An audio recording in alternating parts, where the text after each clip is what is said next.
วียอันนี้ก็มวนอยู่ได้เนาะได้พบคนหลากหลายจากหลายบอนหลายที่นะ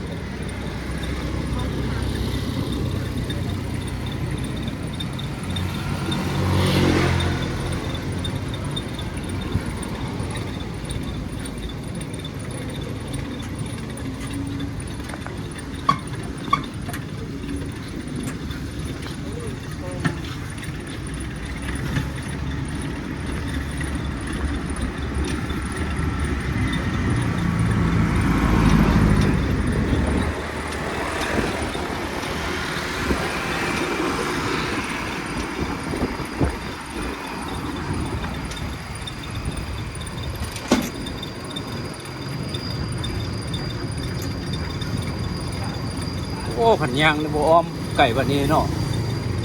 คือว่าดีเลยสำหรับผู้มีเวลาน้อยเที่ยวอ้อมตัวเมืองหลวงบางที่ว่ามาใช้บริการตัวนี้ที่ว่าคุ้ม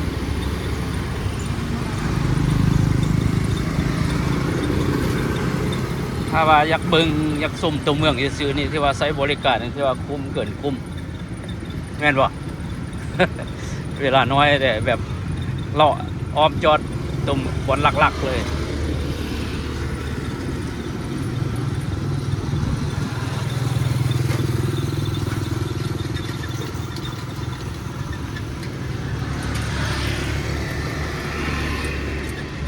ว่าไปออมจากจากยังก็จากปฐมโรงพยาบาล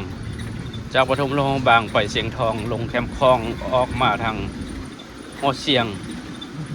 แล้วก็มาทางตลาดดาราแล้วก็อ้อมลงทางแคมป์คานถือว่าคุ้มสำหรับผู้ที่ต้องการเบิ่งในเขตมรดกเขตมรดกที่ว่าบ่อยากเลาะวัดหรือว่าอย่างแบบแต่ว่าเพิ่นมีบริการแบบว่าเซาเป็นมือนี่ก็มีบ่แบบเซาเป็นมือเลาะ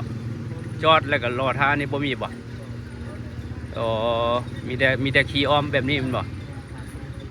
อ๋อนึกว่าเพิ่นจะมีบริการแบบ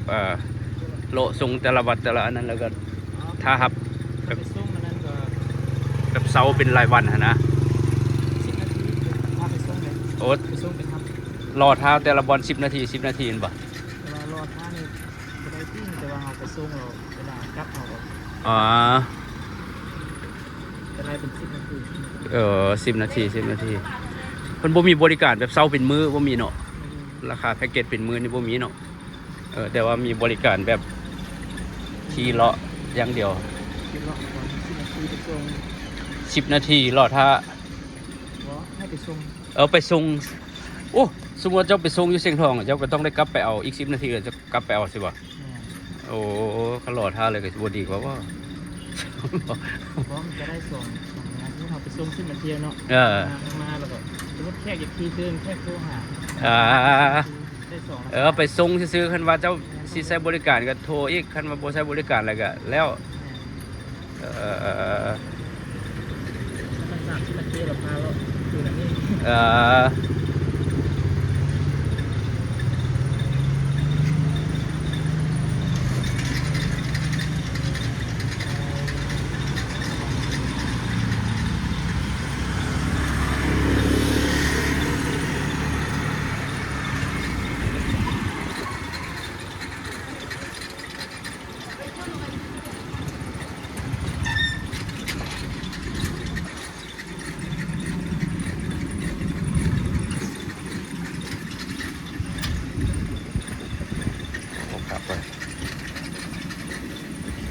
คือว่าเห็นเขตเทศบาลจุดเขตมรดกโลกทั้งหมดเลย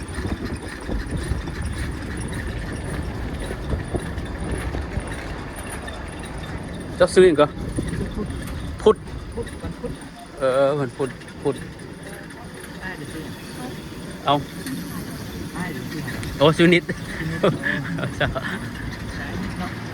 แม่นโอเค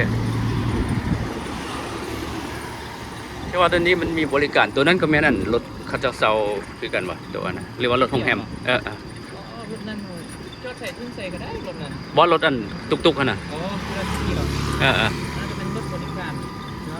ครับ ของโรงแรมติ เป็นคนเป็นรถ เอ